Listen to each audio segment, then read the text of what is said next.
It's that time where the battle of the action camera really heats up, and we're seeing some of the major contenders making announcements and setting dates for when they're going to launch. So in this video, I'm just going to quickly rapid fire go through about all the rumors we know about the different action cameras and tell you about some of the dates that I just learned about. So first and foremost, we have GoPro. I have it on great word. In fact, as a creator, we got an offer that we could get a small discount on September 4th on the new GoPro 13.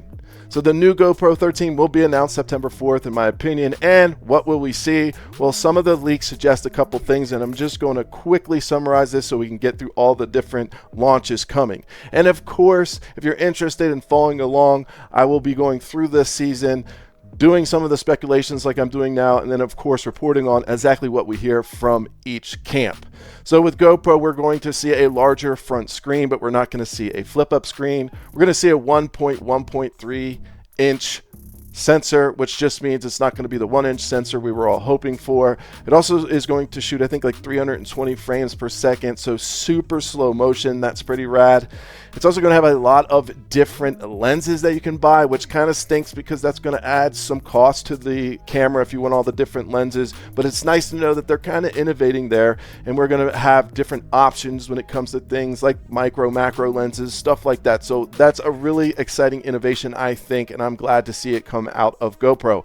One last thing to note is that it is, well, a couple more things to note. It's the same size, but a bigger battery. You're going to get a longer battery life out of it. Just your old GoPro batteries probably aren't going to fit, even though it's a similar, if not same, form factor. They also are coming up with, finally, a quick connect system. So gone is the old school way of connecting, and they'll have some type of magnetic quick connect. I mean, listen, they had to do it just because DJI's had it and Insta360's had it. So this is probably going to make all of our lives a lot easier where you don't have to twist off things. I wear gloves, out when I'm doing a lot of stuff in the snow and action sports, and that's always a pain in the butt. So I'm really happy to see them coming up with a new type of connection. So September 4th, we will see the launch of the new GoPro Hero 13. So the next launch that we actually have coming up is from DJI, where they're announcing on September 5th their newest drone, the DJI Neo. Now, if you're not familiar with the Neo, it's just a small autonomous flying drone, probably have some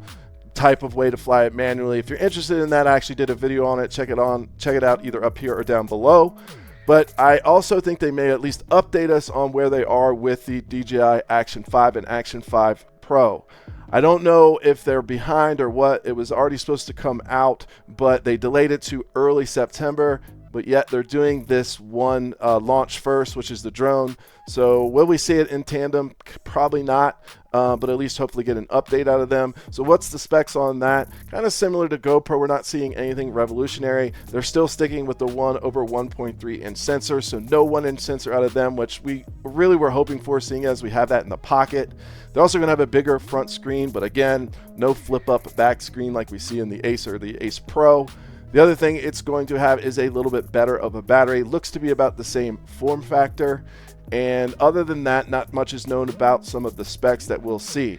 But overall, it does have a 1.13 inch sensor, which is the same as the 4, but they are saying it's a different type of sensor. So that will be kind of interesting to see what they're doing there. It does not seem like a massive upgrade like I was hoping for. Kind of disappointed, if I'm honest.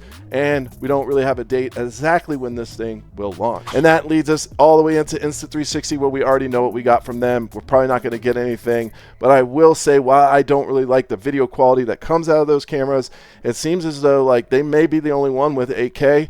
They also are definitely going to be the only one with a flip-up screen. So the actual form factor of that camera is, I think I like that the best.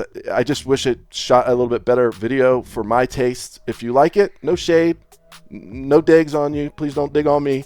Just my personal opinion on the way it looks, boys. So putting that out of the way, an exciting time of year.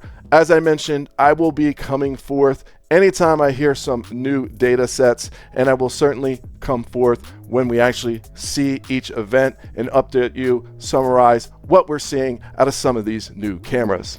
Anyways, if this is of value to you, consider hitting that bell button to be notified, hitting the like, and certainly perhaps even subscribing. I'm Hill Phantom.